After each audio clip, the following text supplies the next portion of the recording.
All right, ladies and gentlemen, today we're going to talk about composite functions. This is another way that we can combine functions together, but it's a little bit different than what we talked about yesterday. Yesterday was all about adding, subtracting, multiplying, dividing functions.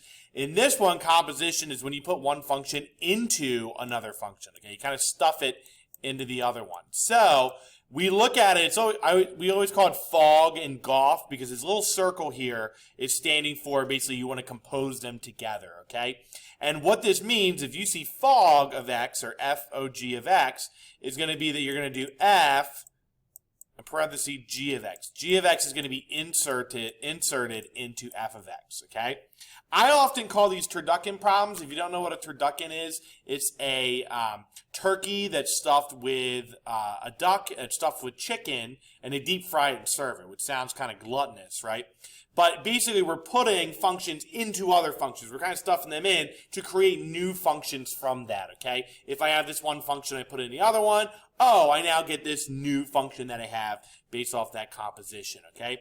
So here's kind of an example. Here's a couple different functions. We have f of x, we have g of x, and we have h of x. And we're going to create some new functions just by doing this fog and golf, okay?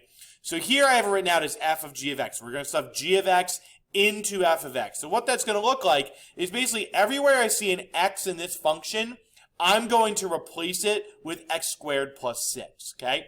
So that'll look like 3 times x squared plus 6. And then I want to simplify that as much as I can. So for this one, I'll go ahead and distribute the 3 through, and I'm going to get 3x squared plus 18.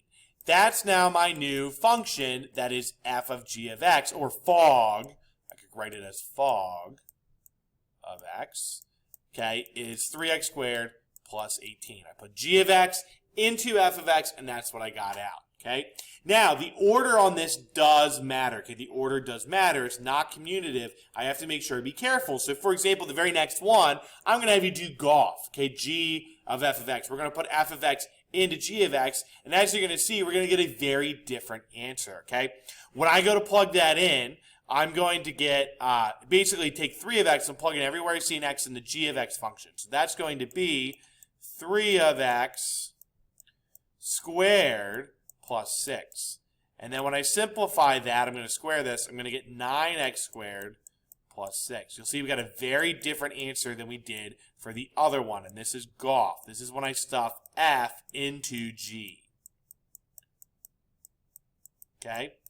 We can do it with more than one function. In the bottom one, we're going to stuff h into g and then stuff that into f. Okay? You kind of can go a little piece by piece. So for this one, I actually have a value they want me to plug in as well. So I'm going to start by plugging that value into h of x. So if I plug in a 6 into h of x, I'm going to get the square root of 6 minus 2, which is the square root of 4, which equals 2. Okay, so I'm starting with 2 as my h of x. I'm then going to plug that into g. So I'm going to go ahead and do g of 2, which would then be 2 squared plus 6. I was doing that earlier. I don't know why it's doing that. Okay, we'll just write that. Okay, 2 squared plus 6, which will be g of 2 is going to equal 10. Okay, so we plug that in, we're going to get 10. All right, I'm then going to take the 10 and plug it into the f function. So I'm going to get 3 times 10, which should be 30. So f of g of h of 6 would equal 30. Okay, that's what it's going to equal. Okay, as you can see, right, we just kind of go inside to outside. We're going to plug in each thing as we go. All right. Now, finding domain, we're going to get these new functions. Sometimes something that's cool that can happen is that the domain may be different than those of the two functions that we use to compose them. Okay, more options can become available. So, for example, I have f of x is x squared minus 9, g of x is 9 minus x squared. I want to compose these together and then get a new domain. Okay, let's see what my new domain is going to be. So, if I compose these together, I'm stuffing g into f. So, f of g of x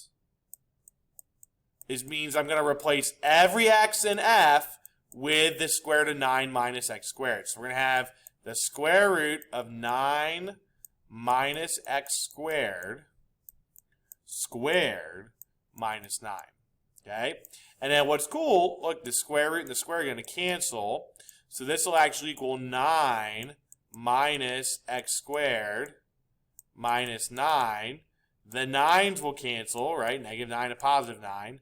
And I'm going to get just negative x squared as my fog. Okay, fog of x. And this function would have a domain of all real numbers, okay? Which when I look at my original functions, yeah, the x squared minus 9 would have a domain of all real numbers, but not the second function. The g of x would have had some limits, right? We can't square root negatives. We get imaginary numbers. So anything above 3 and below negative 3 would have been a problem. We now no longer have that problem with this new function that we made, okay? So we've actually expanded the domain based off of doing this composition, which is pretty cool, okay? So here's my new function, and my domain is now all real numbers. Here's an application of the composing function, something we might use it for. Basically, when we have two scenarios that relate to each other, we can kind of, what I like to do, call cut out the middleman, right? Instead of saying, all right, I'm going to figure out this portion and then plug it in this equation to figure out this portion, if we compose the functions in the beginning, we just plug it right in and we'll get our final answer right away, okay? So the number of bacteria in a refrigerated food is going to be represented by N of t is 20t squared minus 80t plus 500, okay? Between t has to be between 2 and 4, okay? T is the temperature of food in Celsius. So based off of the temperature in Celsius, that is what the amount of bacteria is going to be, okay? Removing the food from the refrigerator is going to result in the temperature of the food changing based off the second equation. The temperature based off the time is 4t plus 2, where time has to be between 0 and 3 hours. How much bacteria will be in the food after 1 hour, and when will that bacteria count reach 2,000? We could just as easily plug stuff into this function and then plug whatever we got out into this function. But what we can also do is just compose these functions together. And with them composed together, one thing we plug in will basically give me the other thing. So for example, if I go to do this together, I'm going to be doing n of t of little t. And what's going to result is that I'm going to cut out this middleman. I'm going to cut out this temperature portion, the thing I might not be as worried about, and instead get a new equation that tells me when you put in time how much bacteria comes out, which is going to be really helpful, right? If I take this out of the fridge, how long can I leave it out until I'm going to die? I don't really care what temperature it is. I care how much bacteria there is because that's what's going to kill me, right? So we go ahead and we say, all right, well, if I'm going to do that, I'm plugging that in. So everywhere I see a big T, I'm going to replace it with this 4t plus 2. So it's going to be 20, parenthesis, 4t plus 2 squared minus 80 times 4t plus 2 plus 500, okay? Here's what I want you guys to go ahead and do, right? So I want you to go ahead and simplify this. FOIL this out, distribute this negative 80, combine like terms, get your new equation that's with little t, and then go ahead and plug in 1 and tell me how much bacteria there is, okay? So pause the video, go ahead and try that, and then we'll meet back in a moment. Okay, so this is my equation. We have 320t squared minus 160t plus 420. This is what I got after I simplified it. Again, I did not write the big T anymore because we're just going right from the time to the number of bacteria, okay? Now, I don't know if this is in like thousands or millions or whatever bacteria, but when I plug in 1 after 1 hour, we expect it to be 580 bacteria. That's thousands or millions, whatever that is. Okay, that amount of bacteria, okay? Now, the next problem is saying, hey, what about, when will it reach 2,000. Okay, when is our bacteria count going to reach 2,000? Meaning that let's say 2,000 is when you would get sick, right? When are we going to reach that point? Okay, so what I want to do for that one is I want to set the equation equal to 2,000. I know I'm writing up here the things being a little weird about where I can write. So we'll say, all right, well, what if 2,000 equals 320 t squared minus 160t plus 420. Okay, and basically what we're going to do is we're going to solve for when this equals 2,000. The way you're going to do that is subtract 2,000 from each side and then try to simplify from there. Either factor or use quadratic formula when it's set equal to 0 to figure out what your t is going to equal. Okay, I'm going to have you guys pause the video again. You guys try that and then meet back with me and see if you agree with my answer.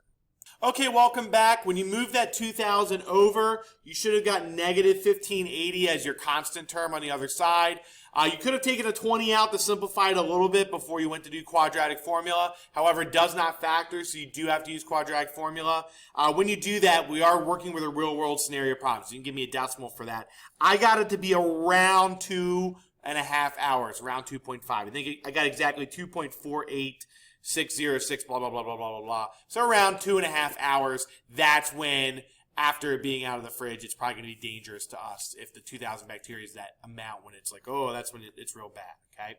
So that's composing functions, taking one function, putting it into another one. There's an application problem there. I hope you guys had a good time. Thanks for watching.